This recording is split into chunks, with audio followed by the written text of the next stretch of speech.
And my next guest, a very funny comedian who has this new album out called Dangerously Insane Person. Please welcome John Pate. John.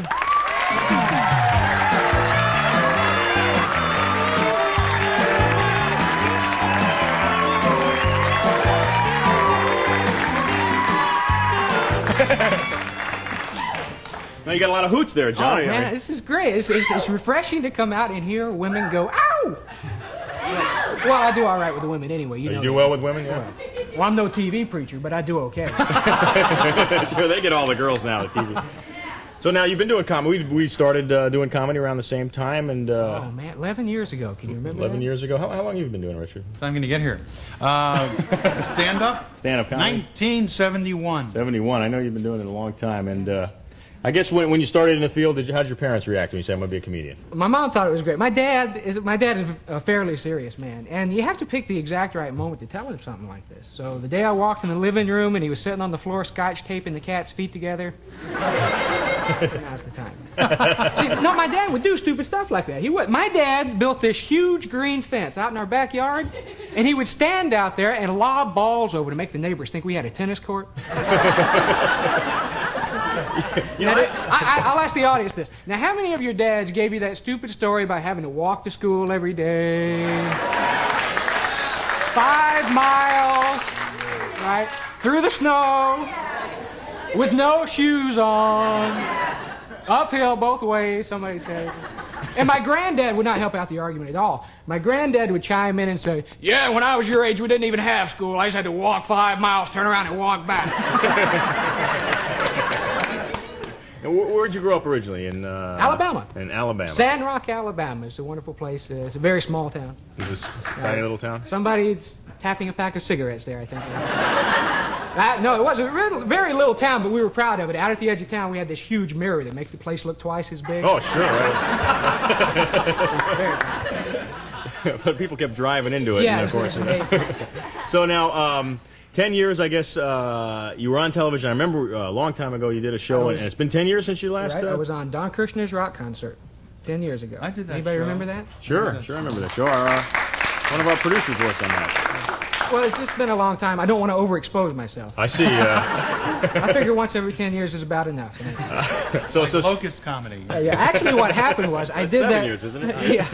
See, you got to be accurate on these things. I did that show, and it was canceled the next year. And then I did a show called Norm Crosby's Comedy Shop, and 3 months later that was canceled. And then I worked on a show called Teachers Only for 8 episodes, and that was canceled. And then I went to the longest running live show in history in the Guinness Book of Records at Disneyland, 32 years running, and 3 months after I started, the show was canceled. So the track record is good right now. So I'm certainly now thinking that maybe I'm glad I booked you on this show. You know, I tell you this. Now, this is something that's also true, though. But like 10 years ago, do you guys want to see a picture of Will 10 years ago? No, we don't. My mom pulled this out of her photo album, and this is great because we worked at a place. Well, first of all, you see, this was all right. We'll show this. Okay, Can you get a shot of this? if you can get a shot of it. I remember this was Jerry Van Dyke's. Can you push in a little closer? Jerry Van Dyke. Jerry Van Dyke's Club that was out in Encino, California. And if you remember the bill correctly, I was the opening act, you were the second act, the third act was Skip Stevenson from Real People, and the headliner that night was a young chap named David Letterman. And whatever happened to him? I can't remember. I really don't know, because about 3 weeks after that picture was taken, the club canceled the show. I remember there were more people on stage that night than actually in the audience. It was unbelievable. It was fun. So now, tell me about the album here. What are you doing with this? That's the Dip album. If you don't like the songs on it, you can always hang it up in the back of your boss's car, so it kind of serves a double purpose. We got several songs on there. One about Vanna White that was out last year called Oh Vanna. And then we had one that was big on the country stations called One Day When You Swing That Skillet, My Face Ain't Gonna Be There. It's a big hit. It was. I'm not kidding. So the record industry, the record business is booming. How about the comedy career? Oh, the comedy career is going good. I went in the other day to read for a producer for a part in a movie. Alan Preminger? No. And he was there, and he asked me to read for the part. I'm real excited about it. They've narrowed it down to 2 people, me and the guy that's actually going to get the job. So I think that's pretty good anyway. So now what are you going to be doing in the future? In the future, well, this week as we speak, I'm working at a club up in Sacramento called Laughs Unlimited, and I believe in a couple of weeks I'm going to be at the Improvisation at the Riviera Hotel in Las Vegas. So things are going good for you. Things are going good. Long way from the barbecues that we used to have. Will used to come over to my house for barbecues, and we had a great time over there. Will and Kathy and Richard Lewis and Burt Reynolds was there, I believe, a couple of times. Do you remember we used to always have to yell, hamburger to the left and hot dog to the right? It was kind of strange.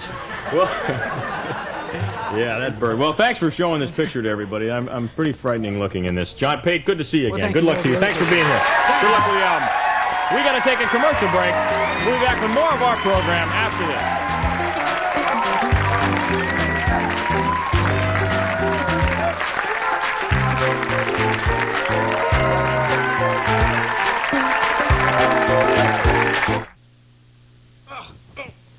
Hi there. You might wonder what I'm doing in this straitjacket. This is standard apparel for anyone who works on our show. No, I'm kidding. What we're trying to do here is our show is called Dare to be Different, and my staff came up with something that no talk show host has ever done on the air before. They came up with the greatest escape stunt in history. They put me in handcuffs, then they put me in this straitjacket. Now, my lovely assistant Jordan here will help me into this trunk. Okay? Secure? Go. All right, and then I'm going to break loose here, and I'll be out of here before the show is over. I got one hand free. There's hand number 2. I got the cuffs off. I'm going to be out of here before you know it. You know what? This is great. I'm free already. My hand's stuck. No, I got it loose. Okay. Now I'm out. Wait a minute. There it is. Ta-da! Gotcha, didn't I?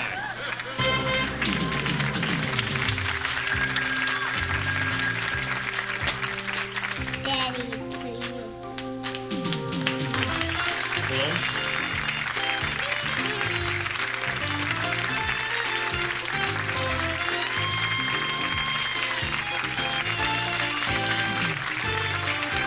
We're marching to a different drummer today with Will's one-of-a-kind guest, Mad Magazine editor Nick Meglin, LA Law legal eaglette Michelle Green, the tippy-tippy towing of Lacrosse and Siegel, a different look at life with Shakti Gawain, outrageous fashions with Lee Charlton, plus a look at bowling for turkeys.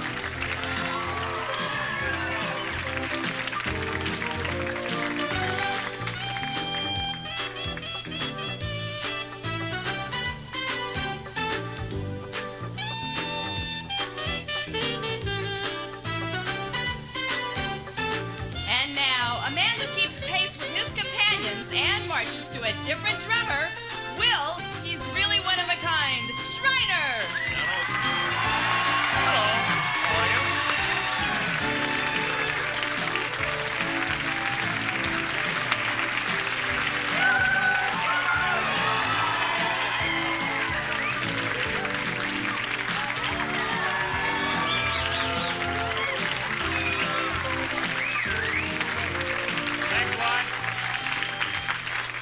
Thank you very much. Welcome to our show. The theme of the show today is called A Different Drummer.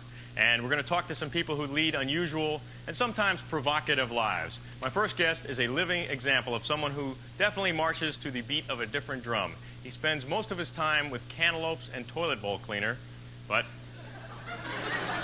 don't we all in some cases? But in his spare time, he took a traditional sport and turned it into something he calls turkey bowling. Let's get him out here and explain what it's all about. Please welcome grocery store clerk Derek DJ Johnson. Derek? Hey,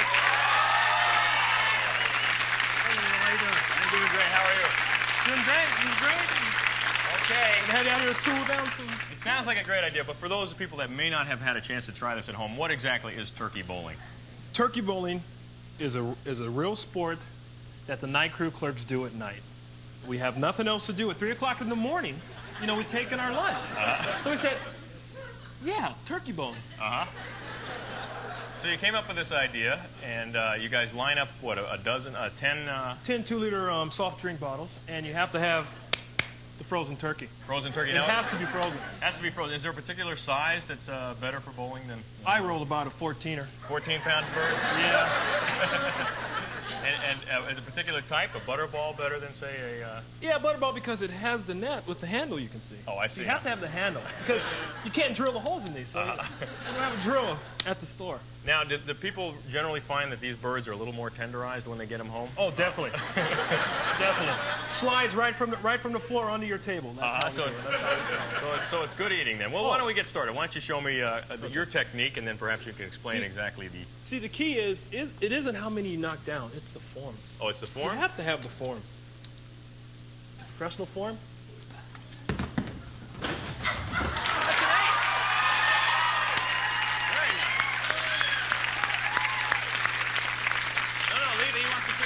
David? Want to pick that up? Yeah. You want to pick up that spare? He had an 8. Our pin boy is resetting. You know, a lot of times our pins, I guess you have a guy who works, low man on a totem pole, usually sets up the pins. Rookie that night. He's the pin. Thanks, Our guys. turkey return is Dave. Dave, thank you, Dave. All right, well, now I'll just take one throw. Okay, so now you hold the handle, right? Right. You want to probably use a fingertip. Fingertip? This is a fingertip turkey. This is the finger turkey? Okay. Now, you go for the pocket. Can you get a little spin on this? One through the pocket. You may want. I don't know. I haven't seen you throw one yet, so I'll check you out here and see if you need if you're going to hook or a straight turkey or. Boy, Thanksgiving will never be the same for me.